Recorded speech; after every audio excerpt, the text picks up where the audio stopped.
Alright, today we're still working on those side doors for the LP gas locker and the electrical locker on the back of the RV box truck conversion project. And I purchased a couple of these latches for the two back doors. And as you can see, I drilled it out and I've got a latch installed here. It's got a seal around it. Hopefully it'll seal up. I didn't put any glue or anything on it. Take a look from the back side. I cut this out with a jigsaw, saber saw, this guy. And I had to countersink these holes a little bit because the studs on the latches were pretty short.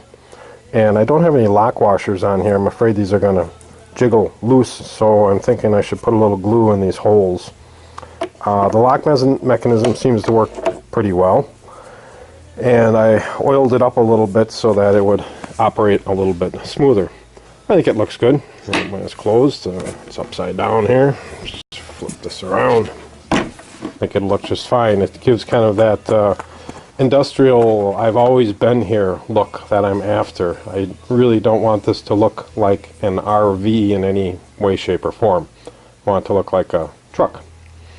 The other thing I did is these hinges, I cut them back here, as you can see, about a ½ inch on each end.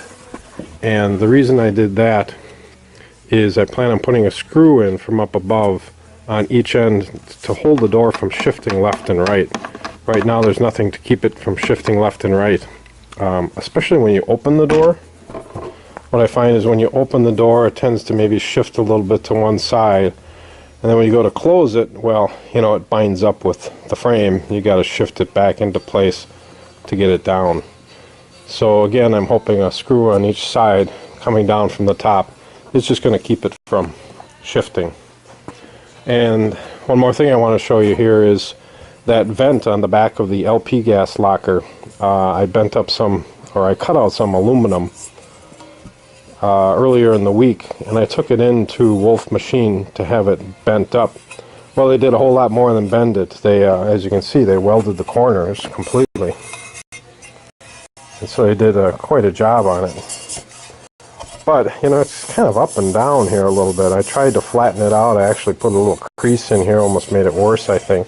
And I tried to sand it, and there's a little welding slag on it yet. So I'm going to paint it white.